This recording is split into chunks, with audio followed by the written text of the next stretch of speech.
Hello class, so here is an explanation of the poem A Tiger in the Zoo. So I am going to explain the poem as well, and along with that the literary devices which are used in the poem. We have already done the discussion in class once, but this is for your follow-up revisions and for those who couldn't attend the class. So the poem is briefly about a tiger.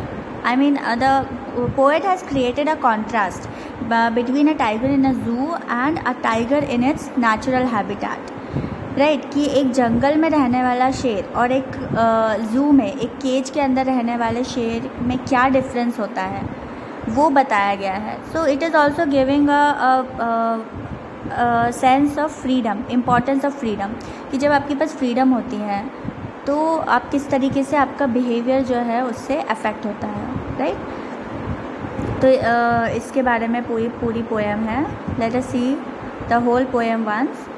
He stalks in his vivid stripes, the few steps of his cage, on paths of velvet quiet in his quiet rage.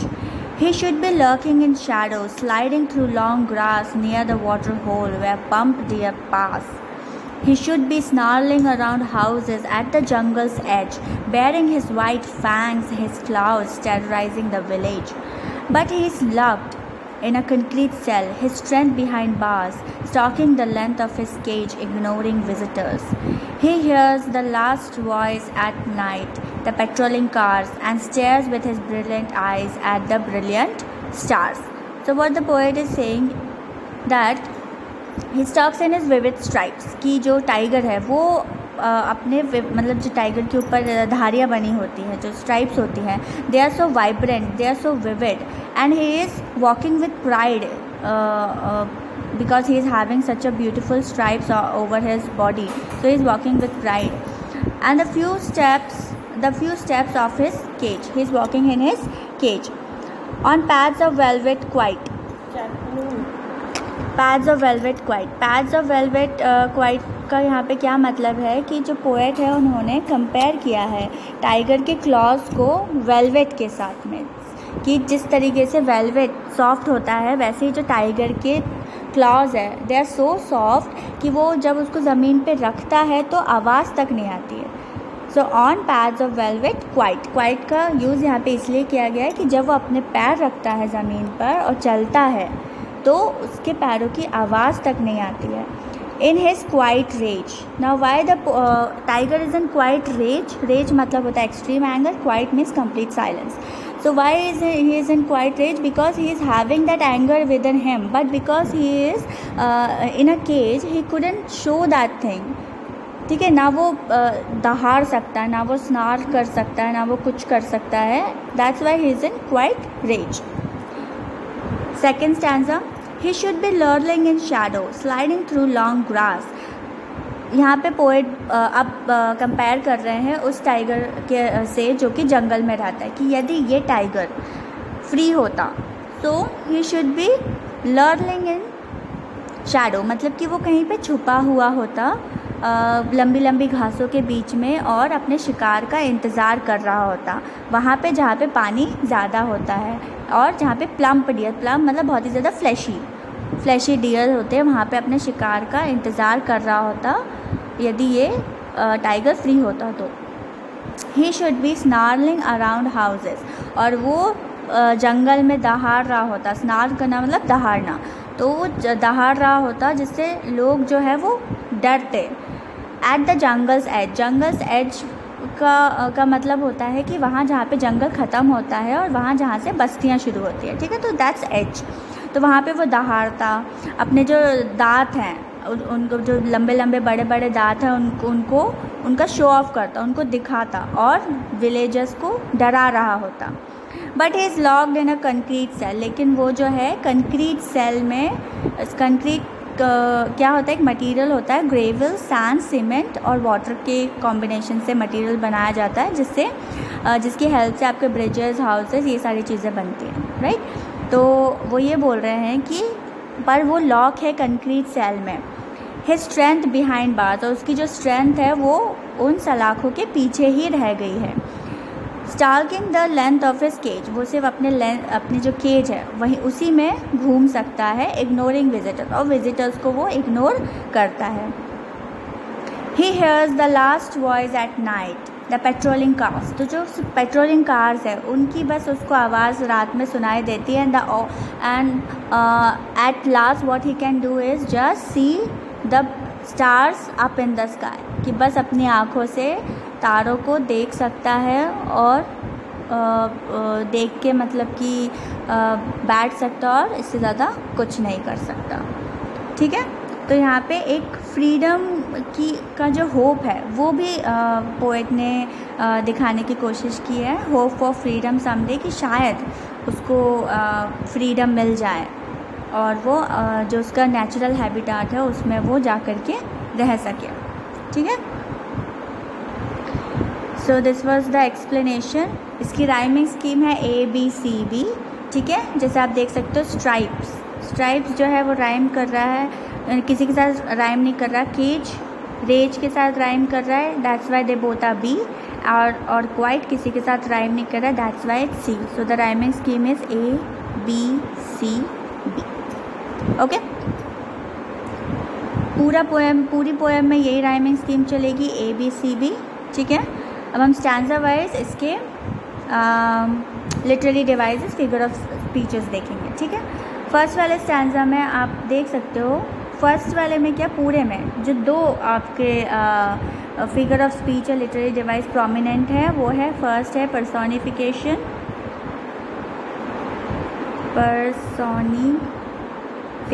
Because poet has displayed the tiger as a human and denoted him with he in every paragraph, he। ठीक है, तो यहाँ पे personification है। Second is imagery because you can very well imagine what is going on, you can very well imagine a tiger in a zoo and a tiger in a cage। yes, तो ये जो दो हैं ये पूरे सारे आपके स्टैंजाज में प्रोमिनेंट रहेंगे। फर्स्ट वाले स्टैंजा में आप देखिए मेटाफर इज इनडायरेक्ट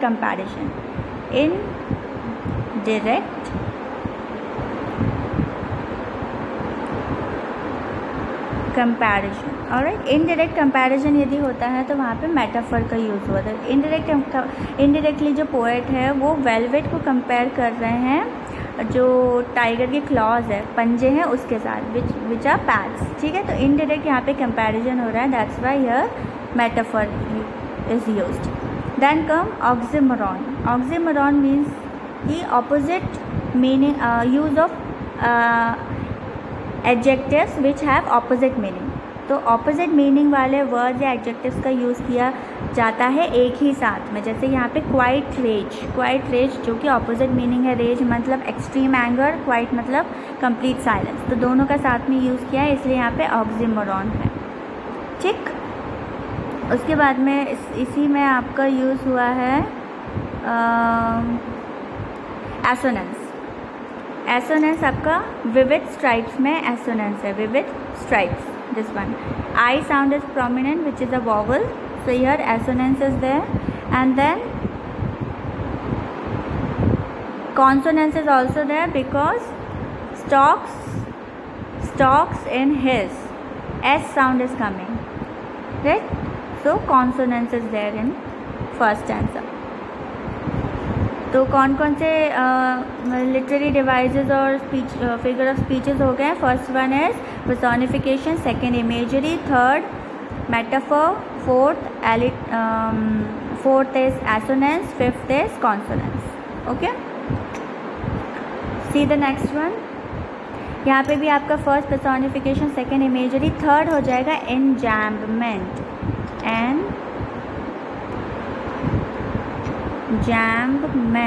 एनजैम्बमेंट का यूज़ किया गया। एनजैम्बमेंट का मतलब होता है कि जब आपकी जो लाइंस हैं कंटिन्यूएशन में चल रही हैं, जैसे ये लाइन है, शैडो के बाद में कॉमा है, एक पंक्चुएशन मार्क है, लेकिन ग्रास और होल के बाद में कुछ भी नहीं है, उसके बाद सीधे पास पर एक पंक्चुएशन है, तो जब कंटिन्यूएशन में लाइन्स चलती है without any punctuation mark there enjambment is there. Okay, तो जहाँ भी पंक्चुएशन मार्क नहीं है कुछ भी और आपकी लाइन्स कंटिन्यूएशन में चलती जा रही है वहाँ पे एंजाम्बमेंट का यूज़ किया गया है।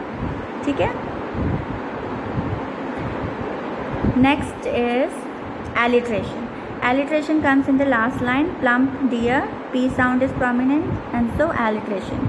Use of consonant sound at the beginning of the word, which are placed consecutively. ठीक है? See the next paragraph. Here first one is personification because of he. Then comes imagery. Then comes assonance. Assonance comes in the first line. Should be snarling around houses. O sound is prominent and so assonance is there. Then consonants because of S sound in flanks, heads, claws. Flanks, heads, claws में S है and so consonants is there. Bearing his white में भी I sound है तो assonance का ये भी एक एग्जाम्पल होगा। ठीक है, फिर इसमें जो मेन आता है वो है ओनोमैटोपिया। ये सारे कॉन्सोनेंट्स, एसोनेंट्स, ये सारी चीज़ें मैं आपको बहुत अच्छी तरीके से ऑनलाइन क्लास में समझा चुकी हूँ। ठीक है, इसलिए मैं इसमें एक शॉर्ट में बता रही हूँ आप लोगों को। ठीक है, फिर भी जिन्होंने क्लास अटेंड नहीं की है उन लोगों को भी थोड़ा बहुत समझ में आ रहा होगा कि कॉन्सोनेंट्स, एलिट्रेशन, एसोनेंस क्या होता है। देखो फिर से मैं बता रही हूँ, एलिट्रेशन का मतलब होता है repetition of consonant sound at the beginning of the words. ठीक है, कॉन्सोनेंस होता है repetition of consonant sound anywhere in the word और एसोनेंस है repetition of vowel sound anywhere in the word. ठीक है, या तो आप इसको एक जगह पे लिख लो या फिर ये वीडियो को बार बार देखोगे तो आपको समझ में आ जाएगा। इसमें एक है ओनोमैटोपिया, दिस वन। इसका मतलब होता है कि एनिमल साउंड्स का यदि यूज़ किया गया, जैसे स्नार्लिंग जो कि दहाड़ना। ठीक है, तो जहाँ पे भी एनिमल साउंड्स का यूज़ किया जाता है वहाँ पे onomatopoeia figure of speech use किया गया है। ठीक, let us move to the next. Same इसमें भी पर्सोनिफिकेशन, इमेजरी। एसोनेंस आपका यूज़ है फर्स्ट और फोर्थ, नहीं सॉरी फर्स्ट लाइन में नहीं होगा, फोर्थ वाले में देखो। Ignoring visitors, I sound prominent है इसलिए एसोनेंस का यूज़ है। कॉन्सोनेंस का यूज़ होगा आपका बिहाइंड बार्स, हिज, स्ट्रेंथ, दोनों में एस, इसमें एस एस का यूज़, एस साउंड है ज़्यादा और बिहाइंड बार्स में ब साउंड है इसलिए कॉन्सोनेंस। एलिट्रेशन, एलिट्रेशन आपका हो जाएगा सॉरी बिहाइंड बार्स में एलिट्रेशन होगा क्योंकि स्टार्टिंग में है ना कॉन्सोनेंस, इसलिए बिहाइंड बार्स में एलिट्रेशन हो जाएगा आपका। और जो कॉन्सोनेंस है वो आपका हिज स्ट्रेंथ में रहेगा। ठीक, see the last one again. There is personification in the stanza, there is imagery in the stanza. Alliteration is coming in he, hears, at, her sound is prominent and so alliteration is there in the first line. Then come assonance. Assonance, see the third line. His brilliant, I sound is prominent and so assonance is there in his brilliant and alliteration is there in he, hears. Alright, so we are done with the explanation of this poem. You can write all these things in your book itself or if you want you can note down in the copy. Thank you.